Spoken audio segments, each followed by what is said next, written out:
Salut à tous, ravi de vous retrouver sur Direct Course. Le quintet de ce jeudi 21 avril se déroule sur l'hippodrome de Saint-Cloud. Il s'adresse uniquement aux compétiteurs de 3 ans, course courue sous la formule handicap. Autant vous dire que dans ce genre de course, des surprises ne sont pas à exclure. Il s'agira du prix de Béarn, 16 compétiteurs au départ. Mon préféré sera le numéro 11, Bérigny, présenté par Élie Louche.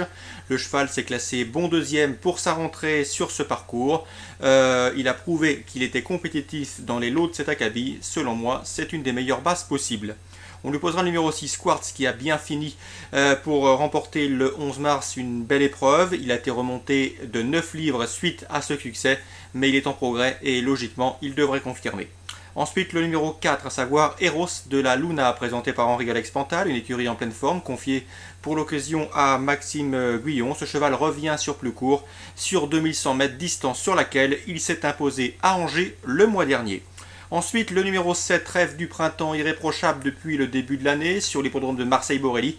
L'élève de Jérôme Régnier s'attaque cette fois-ci à la région parisienne avec de sérieuses prétentions. On lui opposera le numéro 10, à savoir Vlatori, présenté par Philippe Desmercastel. Le cheval est en progrès, il débute dans les handicaps et se retrouve somme toute assez bien placé sur l'échelle des valeurs. Mieux vaut donc s'en méfier. Le numéro 9 également, Navarchus, présenté par Stéphane Vattel. Il a maintenant 2 courses de rentrée dans les jambes. Inutile de dire qu'il ne devrait plus tarder à refaire parler de lui. Le numéro 14, c'est Tom Litt, qui a terminé deuxième de Bérigny, précédemment cité, le 12 mars sur ce tracé. C'est également une chance pour les places. Je me méfierai également du top weight, le numéro 1, Divin Léon, présenté par Mathieu Boutin. Le cheval a pour lui son expérience, même s'il ne semble pas avoir de marge dans les handicaps. Il a pour lui sa forme et son expérience. Ça peut suffire pour terminer dans le quintet gagnant. Résumé chiffré pour cette épreuve, le prix du Béarn. Le 11 Bérigny devant le 6 Quartz, le 4 Eros de la Luna, le numéro 7 Rêve du printemps, ensuite le 10 Vlatori, le 9 Navarchus, le numéro 14 Tom Litt et le numéro 1 Divin Léon. Concernant les informations en jeu simple et en couplet, direction l'hippodrome de Nantes en réunion 2, avec tout d'abord le 205 Toadi. Alain Couetil est assez confiant, il en escompte ici un bon résultat, c'est un bon AQPS, l'un des meilleurs de l'écurie. Dans ces conditions, serait déçu de ne pas le voir lutter pour les premières places. Le 4 ans d'Alain Couetil aura surtout à redouter ses aînés, à savoir les 5 ans. Je pense notamment au 202 Solène Duclos et au 203 Sarid Flé, qui ont tous les deux déjà gagné sur ce parcours. C'est un plus non négligeable, l'aptitude au petit port. Le 201, à savoir Soleil du Soleil, a prouvé également qu'il était régulier et compétitif dans les tournois de ce genre. Bref, le 205 Toadi pour un jeu simple placé. Pour d'éventuels jumelés, on rajoute le 2, le 3 et le 1 dans la deuxième réunion 2. Dans la quatrième, j'ai pu m'entretenir avec André Chérigues, le père d'Élise Chérigues, d'ailleurs Élise qui se renseigne sur le 401 Opium de Côte. Le cheval est peu cité par la presse, il partira à mon avis avec une belle cote sur ses chances, mais attention, son entraîneur était loin d'être négatif. À notre micro, son interview est disponible sur Canal Turf Radio.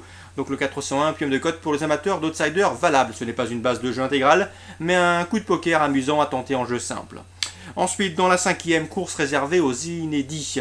Le 505 Unabador laisse une belle impression le matin à Alain Couetil. C'est un cheval qui devrait débuter très proprement, on va le respecter.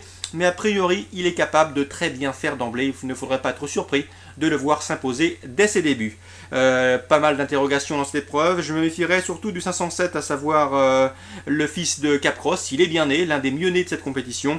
Concernant le 508 Moreau, et attention également, c'est la griffe Henri-Alex Pantal, toujours redoutable avec sa jeune génération de surcroît à Nantes.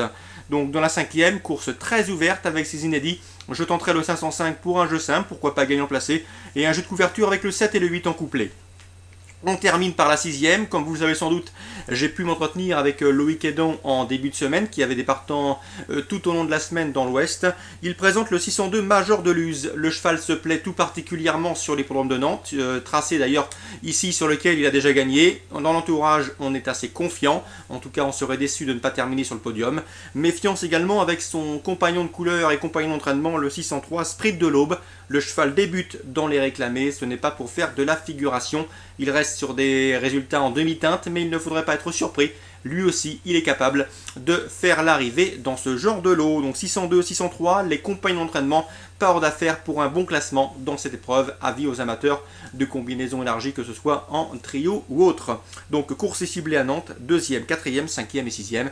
Voilà, tout est dit pour ce jeudi 21 avril. J'espère que ces informations vous permettront de passer une nouvelle fois au guichet. Quant à moi, je vous souhaite une bonne journée et je vous donne rendez-vous demain.